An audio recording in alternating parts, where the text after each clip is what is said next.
കൂലി, വിസിൽ പറക്കാത്ത കൂലി. കൂലി എന്ന സിനിമ കണ്ടു. തലൈവൻ രജനി പടം ആദ്യ ദിവസം ആദ്യ ഷോ കാണുക എന്നത് പണ്ട് മുതലേ ഉള്ള ശീലമാണ്. ആ ശീലത്തിൽ രാവിലെ 8:45 ഷോയ്ക്ക് തന്നെ പോയി. ലോകേഷിൻ്റെ വിക്രം, കൈദി, ലിയോ എന്നീ സിനിമകളെല്ലാം എത്ര കണ്ടാലും മതി വരാത്ത എന്നെ സംബന്ധിച്ചിടത്തോളം കൂലി കാണാനുള്ള ആവേശം കൂടി വന്നു. മോഹൻലാലിൻ്റെ തിയേറ്ററിൽ സിനിമ കാണുന്നത് കൊണ്ട് തന്നെ തുടക്കത്തിൽ അദ്ദേഹത്തിൻ്റെയും ആൻ്റണിയുടെയും ഒരു ഫോട്ടോയും അതോടൊപ്പമുള്ള BGMഉം ഒരു മോഹൻലാൽ ആരാധകനെ സംബന്ധിച്ചിടത്തോളം രോമാഞ്ചം തരുന്ന ഒന്നാണ്. അതിൻ്റെ കൂടെ അദ്ദേഹത്തിൻ്റെ പഴയ സിനിമകളിലെ ചിത്രങ്ങൾ കോർത്തിണക്കിയുള്ള ഒരു ചെറിയ ഷോർട്ട് വീഡിയോയും കൂടിയായപ്പോൾ സിനിമ ആരുടേതായാലും സിനിമ കാണാനുള്ള ഒരു മൂഡ് ആദ്യമേ തന്നെ റെഡിയായി. അത് കഴിഞ്ഞ് ഒരു ഹാർബറും ബോട്ടും അതിലെ ജോലിക്കാരുമൊക്കെ ആയിട്ടാണ് ആദ്യം പടം പുരോഗമിക്കുമ്പോൾ തന്നെ കാണിക്കുന്നത്. ആദ്യം തന്നെ സൗബിനെ കാണിക്കുന്നു. സൗബിനെക്കുറിച്ച് പറയുകയാണെങ്കിൽ ഈ ചിത്രത്തിൽ അത്രയ്ക്ക് മോശം സെലക്ഷനായിരുന്നു സൗബിൻ എന്ന് വേണമെങ്കിൽ പറയേണ്ടി വരും.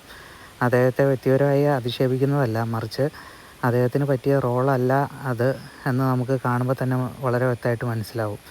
നമ്മുടെ ജയിലറിലും മറ്റും വിനായകൻ നല്ല ഭംഗിയായിട്ട് ചെയ്ത് കാണിച്ചിട്ടുണ്ട് ആ റോൾ എങ്ങനെ ചെയ്യണം എന്നുള്ളത്. ഇവിടെ പല അവസരങ്ങളിലും വിനായകനെ ഇമിറ്റേറ്റ് ചെയ്യാൻ സൗബിൻ ശ്രമിച്ച് പരാജയപ്പെടുന്നതായി നമുക്ക് കാണാൻ സാധിക്കും. നമ്മളെ അല്ലെങ്കിൽ ഒരു പ്രേക്ഷകനെ സൗബിൻ്റെ വില്ലൻ കഥാപാത്രം ഒട്ടും പേടിപ്പിക്കുന്നില്ല, മറിച്ച് കോമഡി ആയിട്ടാണ് പലപ്പോഴും തോന്നിപ്പോവുക എന്ന് നിസ്സംശയം പറയാം. എന്നാൽ സൗബിൻ്റെ ഭാര്യയായി അഭിനയിച്ചിട്ടുള്ള ഒരു സ്ത്രീയുണ്ട് പടത്തിൽ. അവർ മലയാളിയല്ല എന്ന് തോന്നുന്നു. പക്ഷേ അവർ അതിഗംഭീരമായിട്ട് വിക്രമിലൊക്കെ വേലക്കാരിയായിരുന്ന ഒരു പെണ്ണ് ഏജൻ്റായിട്ട് മാറുമ്പോൾ ഉള്ള ഒരു മാസ് സീനില്ലേ, അതുപോലെ നല്ല ഭംഗിയായിട്ട് ചെയ്തിട്ടുണ്ട് പുള്ളിക്കാരി. ഇത് സൗബിൻ ഏറ്റവും ആദ്യം ചെയ്യുന്ന ഒരു കൊലപാതകമുണ്ട്. അതുപോലും നിരവധി സിനിമകളിൽ കണ്ട ഇനി അയാൾ എന്തായിരിക്കും ചെയ്യുക എന്ന് ആർക്കും പ്രെഡിക്റ്റ് ചെയ്യാവുന്ന രീതിയിലായിപ്പോയി.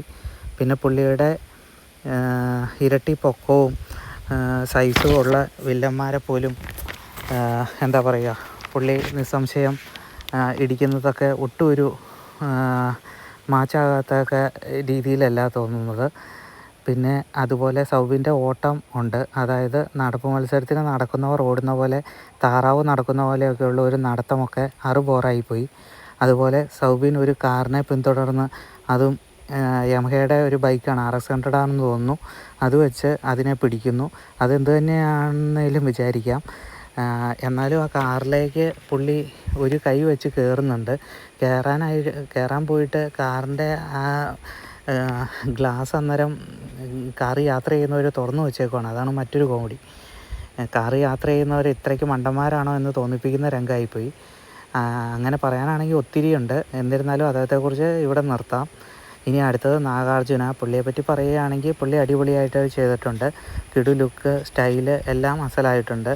പുള്ളിയുടെ റോള് പുള്ളി ഭംഗിയായിട്ട് തന്നെ ചെയ്തിട്ടുണ്ടെന്ന് നിസ്സംശയം പറയാം. ഇനി അടുത്തത് തലൈവർ രജനിയെക്കുറിച്ച് പറയുകയാണെങ്കിൽ എൻ്റെ അഭിപ്രായത്തിൽ അണ്ണന് വേണ്ടത്ര മാസ് സീനുകളോ ആവേശം കൊള്ളിക്കുന്ന ഡയലോഗുകളോ ഫൈറ്റ് സീനുകളോ പടത്തിലില്ല എന്ന് തന്നെ പറയാം. ആദ്യ ഇൻട്രൊഡക്ഷനിൽ തന്നെ പുള്ളി മദ്യം മറിച്ച് കളയുന്ന ഒരു സീനും പാട്ടും ഒക്കെ ഉണ്ട്. അതിൽ പാട്ടും ഡാൻസും ഒക്കെ ഓക്കെ, പാട്ട് അത്ര പോരെങ്കിൽ കൂടിയും ഡാൻസ് ഓക്കെ. പക്ഷേ ആ മദ്യം മറിച്ച് കളയുന്ന സീനൊക്കെ വളരെ ഒരു എന്താ പറയുന്നത്, ഒരു ഭയങ്കര ബോറായി തോന്നി. അത് ഒഴിവാക്കാമായിരുന്നു, അല്ലെങ്കിൽ അത് മാച്ചായില്ല എന്ന് നമുക്ക് വ്യക്തമായി മനസ്സിലാവും.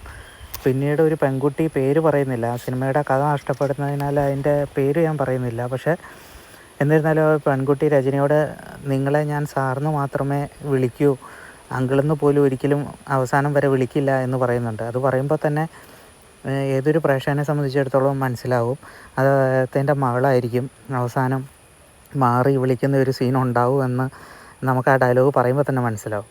പിന്നീട് സിനിമ പുരോഗമിക്കുന്നു. കുറേ കൂലിക്കാരും അവരുടെ മുതലാളിമാരും അവരെ ചുറ്റിപ്പറ്റി നടക്കുന്ന പ്രശ്നങ്ങളും തൊഴിലിടത്തെ പ്രശ്നങ്ങളും അങ്ങനെയൊക്കെയാണ് സിനിമയുടെ ഇതിവൃത്തം. എന്നാൽ അത് വേണ്ട രീതിയിൽ അവതരിപ്പിക്കാൻ സാധിച്ചോ എന്ന് ചോദിച്ചാൽ അവതരിപ്പിക്കാൻ സാധിച്ചിട്ടില്ല എന്ന് തന്നെയാണ് എൻ്റെ അഭിപ്രായം. പിന്നെ സിനിമയുടെ ഏറ്റവും അവസാന ഭാഗത്ത് മാത്രമാണ് നമ്മൾ ആഗ്രഹിക്കുന്ന അല്ലെങ്കിൽ പ്രതീക്ഷിക്കുന്ന ഒരു രജനീകാന്തിനെ തലൈവരുടെ മാസ് സീന് കാണാൻ സാധിക്കുന്നത്. എന്നാലും അത് ഒത്തിരിയൊന്നുമില്ല. അനിരുദ്ധിൻ്റെ മ്യൂസിക്കും BGMഉം ഉള്ളതുകൊണ്ട് അത് നന്നായി സ്കോർ ചെയ്തുവെന്ന് നമുക്ക് നിസ്സംശയം പറയാൻ പറ്റും. പിന്നെ രജനിയെ 10-30 കൊല്ലം പുറകിൽ കാണിക്കുന്ന സീൻസുണ്ട്. അത് കിടിലൻ എന്ന് തന്നെ നിസ്സംശയം പറയാം. നമ്മൾ ഭാഷയിലൊക്കെ കണ്ടുമറന്ന ആ ഒരു മാസ് ഐറ്റം തന്നെയാണ് ഇതിൻ്റെ അകത്തും കാണിക്കുന്നത്. അത് വളരെ ഭംഗിയായിട്ട് തന്നെ എടുത്തു വച്ചിട്ടുമുണ്ട്. പിന്നെ അവസാനം നമ്മുടെ അമീർ ഖാൻ്റെ ഒരു വരവ് കൂടിയുണ്ട്. അതൊരു ഒന്നൊന്നര വരവും ലുക്കുമാണ്. പക്ഷേ അദ്ദേഹത്തിന് ചെയ്യാൻ മാത്രമുള്ള കാര്യമായ റോളില്ല ഇതിലെന്നതാണൊരു മെയിൻ പ്രശ്നം. എന്നാലും അദ്ദേഹത്തിൻ്റെ വരവും രജനിയുടെ സ്ക്രീൻ പ്രസൻസും അവർ രണ്ടുപേരും ഒന്നിച്ചിട്ടുള്ള സീനുകളും അതൊക്കെ കൊണ്ട് തന്നെ സംഭവം കളറായിട്ടുണ്ട്.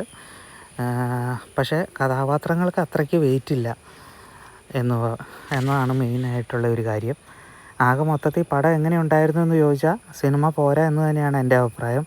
ആസ് എ തലൈവർ ഫാൻ എന്നെ നിരാശപ്പെടുത്തി. ലോകേഷിൻ്റെ ഒരു പടം തന്നെയാണോ ഇത് എന്ന് സിനിമ കണ്ട് ഇറങ്ങിയപ്പോൾ നമ്മൾ ഒന്നുകൂടി സെർച്ച് ചെയ്ത് ഡയറക്ടറുടെ നെയിം നോക്കുന്ന ഒരു സ്ഥിതിയിലേക്കായിപ്പോയി. പടം തീർന്നപ്പോഴും തിയേറ്ററിൽ ഒരു കയ്യടി പോലും ആരും, അതും ഫാൻ ഷോയ്ക്ക് പോലും നടത്തിയില്ല എന്നത് എൻ്റെ അഭിപ്രായം തന്നെയായിരിക്കും ഭൂരിപക്ഷം ആൾക്കാർക്കും എന്ന സംശയം എന്നെ വർദ്ധിപ്പിച്ചു.